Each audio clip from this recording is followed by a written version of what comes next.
Every barber I know is trying to make more money by cutting more heads, getting more clients, working more hours. But here's what every barber is hiding deep down, including myself, is that the traditional method just doesn't work. For you to make more money as a barber, you can't do the traditional route of high volume and low prices. Your body is just gonna break before your bank account grows. My name's Hakeem, and I went from a homeless immigrant to the highest challenging barber in the Southern Hemisphere. And in this video, I'll break down exactly how I make 300K per year just cutting hair, the strategy I use to break out of that traditional barber route, and if you use this strategy, how long it would actually take you to get there. Let's hop into it.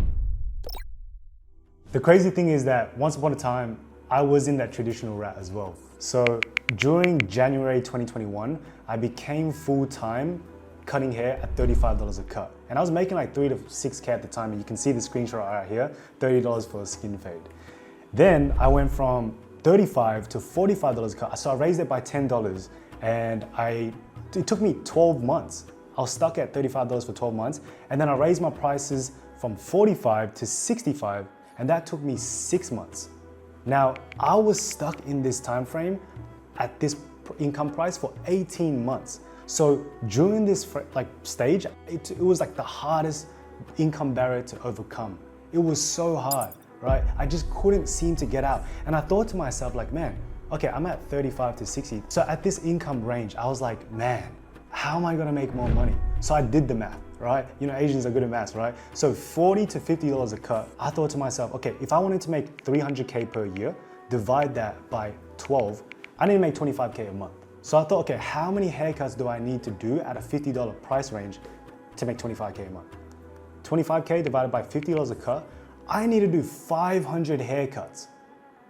500 haircuts, that's like, how much is that a week? 125 a cut, 125 a week. And if I'm working 6 days, I gotta do 20 haircuts. That math just didn't make sense to me. So I thought to myself, like, the barbering is just broken.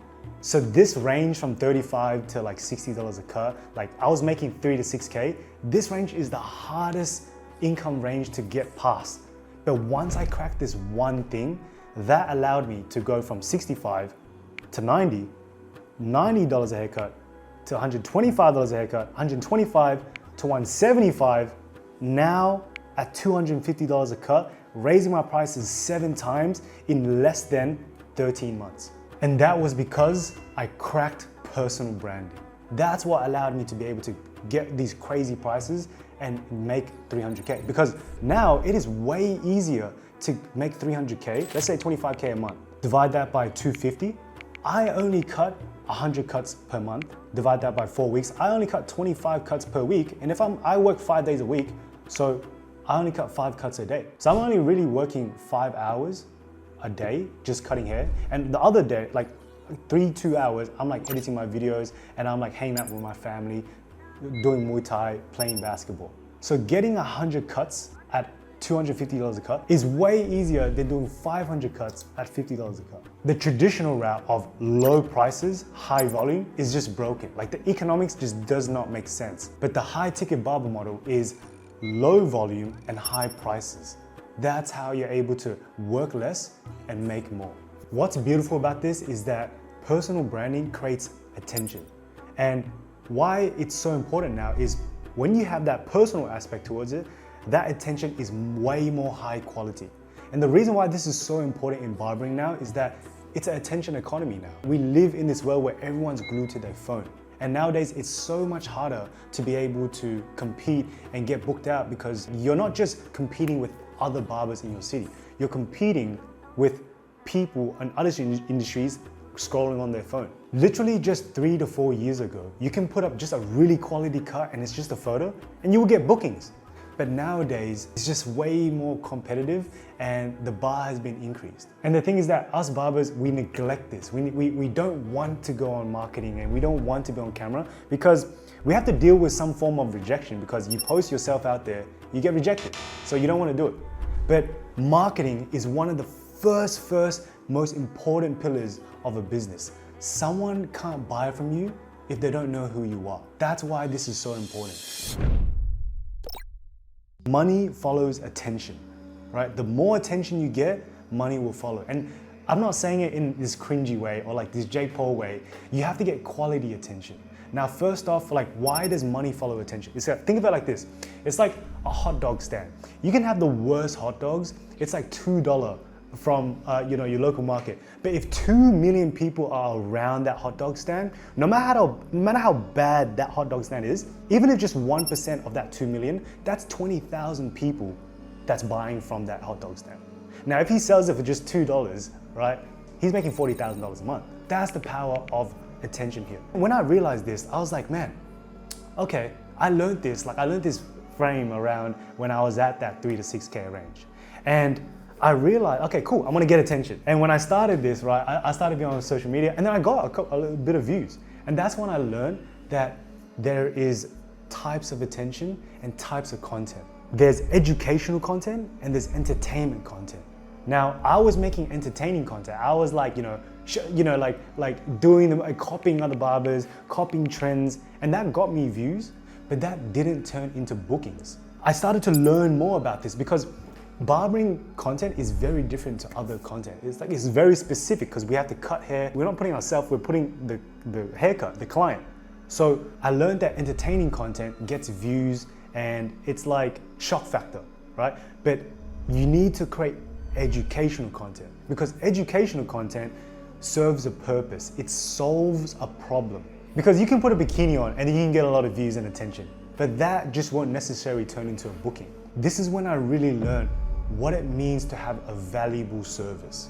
So because I knew that if I wanted to make more money as a barber, the fundamental law of business is you need to create more value for your clients.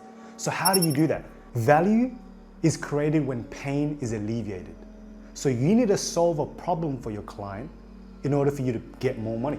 We consistently every single day, we're already doing it. We're already solving our client's problem. When we talk to our client, we're solving the client's problem. They finish, they get that problem solved.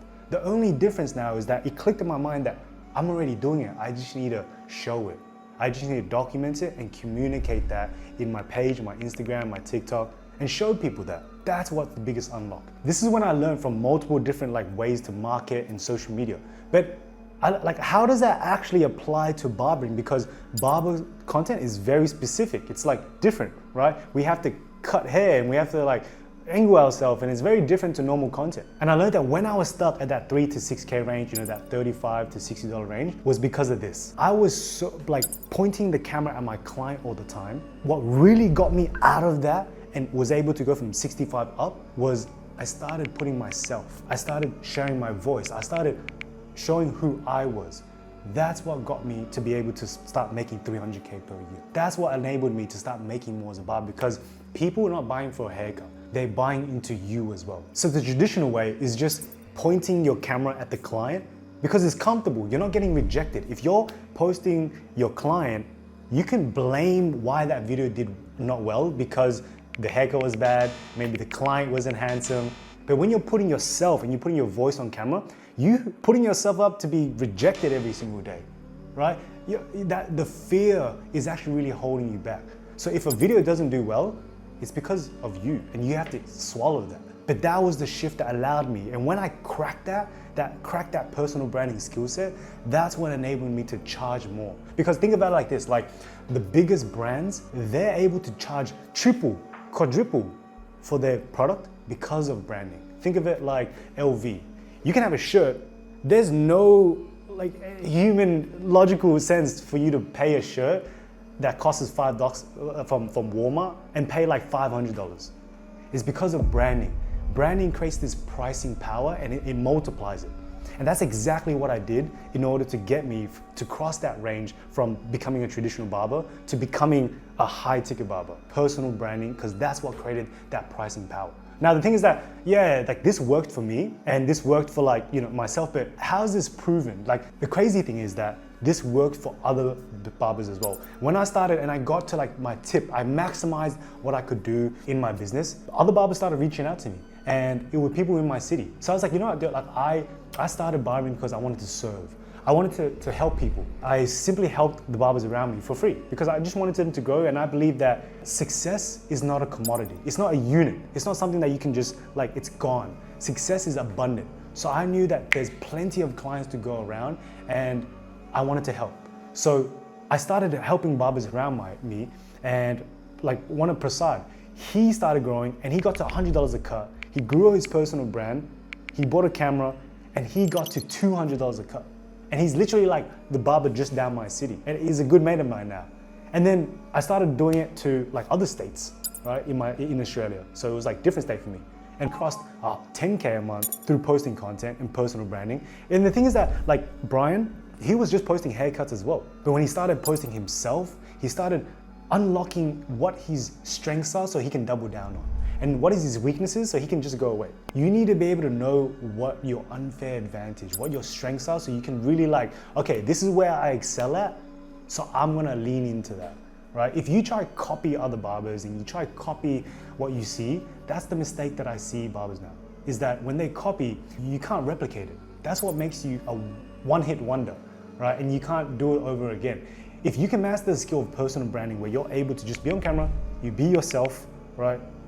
And it just blows, that right there is a gold mine right there. Recently, I had an interview with Joshi. Now with him, it's very different, right? Compared to your normal barber, is that he started off with not at zero. Most barbers I help is at zero and they have like no social media, but he already had the social media. He was at 40K followers and he came in with like banging views. But the thing is that those views, they never turn into bookings. And he was only making 4K a month. And that's the thing I see is that I work with barbers and they have a lot of followers, they have a lot of clout, status, but that status is low quality. It's entertainment, right? And when he came into us, we had our first like call and we were just breaking down the strategy. And the thing is that yet again, he was just making haircut content. He wasn't showing himself. So he was getting shocked. Like he was getting like compared by competitors because nowadays, to be honest, a lot of people they're great barbers. Like the market, there's new barbers coming in now that barbering is very easy for you to pick up the skill and learn cutting. So now there's more competition.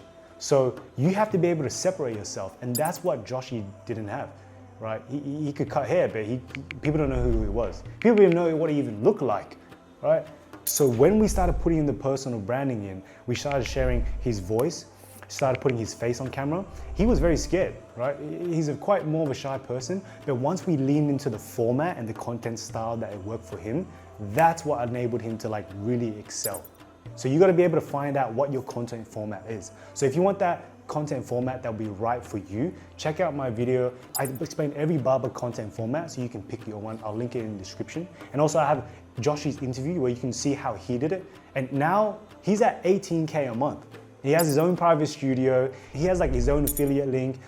He also has his own digital product where he's like going beyond the chair now, where he doesn't even have to, he's using his mind to make money rather than his body. That's the natural evolution you should make as a barber because you shouldn't be in this industry. Personal branding allows you to escape working as barber your whole life and allows you to get out within 3 to 5 years. You can get out and transition into another way.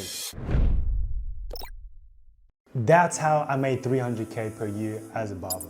And I did that within 4 years in the game. When you unlock this skill set of personal branding and mastering how to capture attention, opportunities just open up. Like Hoku, he's 17, and when I started working with him one-on-one, he went to 15K per month as a barber. He didn't even have his own license yet. He didn't even have his own place to cut. He was doing house to house. And once you have that personal brand, now he is now at $83,000 a month with his own coaching. Or you can open up your own product line like Joshi, or you can go into like opening up your own barbershop. Kevin Luck, once he start building that digital real estate, right now he has opportunities where he's opened up his own shop and barbers want to work with him because they want to learn about how he did that. Opportunities open up because people trust you. Personal branding, that's why it's so different towards normal branding. Normal branding is like a logo, but nowadays people don't trust logos. They trust a personal brand. That's how you're able to make more as a barber. And regardless of whatever you want to do in this industry, you need to master this skill. If someone just told me everything that was said in this video when I first started, I'd be light years ahead. So if you just follow what I said in this video and you just master personal branding, you will be able to make 300K per year as a barber. Now look, if you want to just shortcut the 18 months of being in that like stagnant, like 35 to 60 range, right? Click the first link in the description for a free presentation on how high-ticket barbers and what I do can help you get there. But how do you start creating personal branded content? You need to understand the right formats. So I have a video breaking down every single content style that you can do as a barber. Just click this right here and I'll see you in there.